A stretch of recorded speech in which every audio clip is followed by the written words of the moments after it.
Yang berhormat Kapal. Sekarang saya jemput Yang Berhormat Bukit Bendera. Terima kasih Puan Pengerusi. Kementerian Perpaduan ini sebenarnya merupakan satu kementerian yang penting kerana ia berfungsi sebagai satu kementerian yang mampu untuk memupuk hubungan agama dan juga etnik yang lebih sihat. Jadi Malaysia ini adalah sebuah persekutuan yang meraihkan pelbagai bahasa, tradisi, budaya dan juga kepercayaan.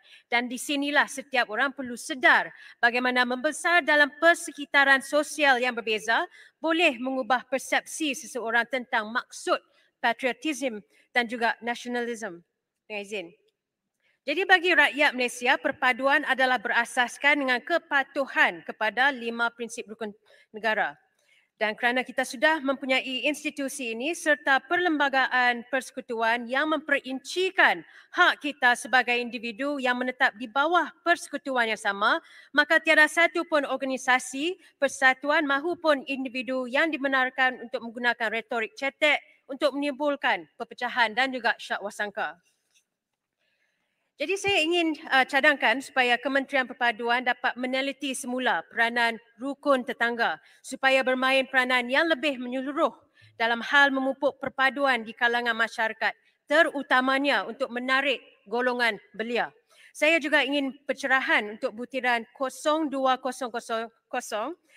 khususnya subbutiran 020200 iaitu perhubungan masyarakat dan subbutiran 020300 pembangunan masyarakat. Mohon senaraikan perbezaan antara kedua-dua ini dan apakah program-program yang bakal dilaksanakan. Jadi apabila kita bercakap tentang kepelbagaian dan juga membuat bandingan antara yang lama dan juga yang baharu, kita selalu mengimbau kembali zaman indah seperti filem-filem Tan Sri P. Ramlee. Ramai juga saya rasa kongsi kegemaran yang sama terhadap lagu-lagu Alley Cats, Black Dog Bone dan juga Hail Amir dan Uji Rashid.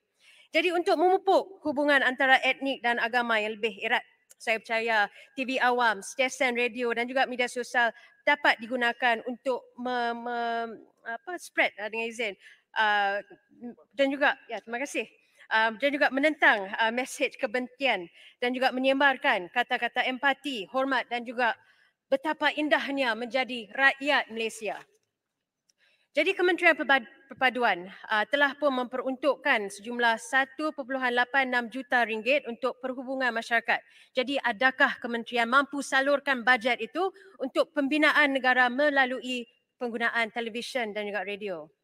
Jadi saya juga menyuruh Kementerian Perpaduan bersama Kementerian Komunikasi dan Digital untuk memperkenalkan semula video-video pendek sebagai pengisi antara berita dan rancangan lain di televisyen. Contohnya, membangkitkan semula kartun seperti hikayat Sang Kancil dan Monyet yang pastinya diketahui dan disukai ramai di sini. Bagi mereka yang masih ingat, kartun ini telah asal disiarkan pada tahun 1978 secara rasmi dan telah diedarkan tahun 1983 dan seterusnya.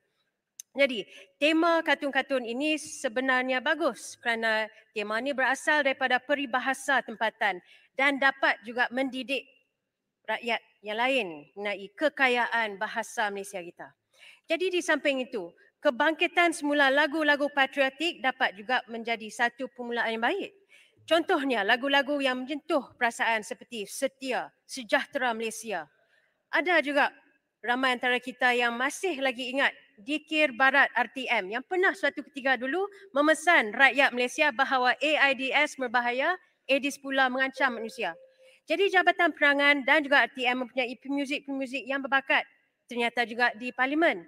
Jadi mengapa tidak kita melibatkan mereka untuk menghasilkan sesuatu di mana kita boleh semua banggakan. Jadi terdapat banyak polarisasi dalam masyarakat kita. Jadi walaupun nasionalis sayap kanan dan sebagainya mendakwa sebagai satu-satunya pembela negara, perang budaya tidak kesudahan dan inilah merupakan satu detik permulaan bagi kerajaan perpaduan. We grab the golden opportunity dengan izin. Jadi sekali lagi dalam masyarakat yang dinamik dan pelbagai seperti Malaysia, ia merupakan satu perkara yang mencabar tetapi saya rasa ia adalah amat-amat penting untuk menjamin kesejahteraan dan juga masa depan Malaysia. Sekian, terima kasih. Terima kasih Yang Berhormat Bukit Bendera. Sekarang saya jemput Yang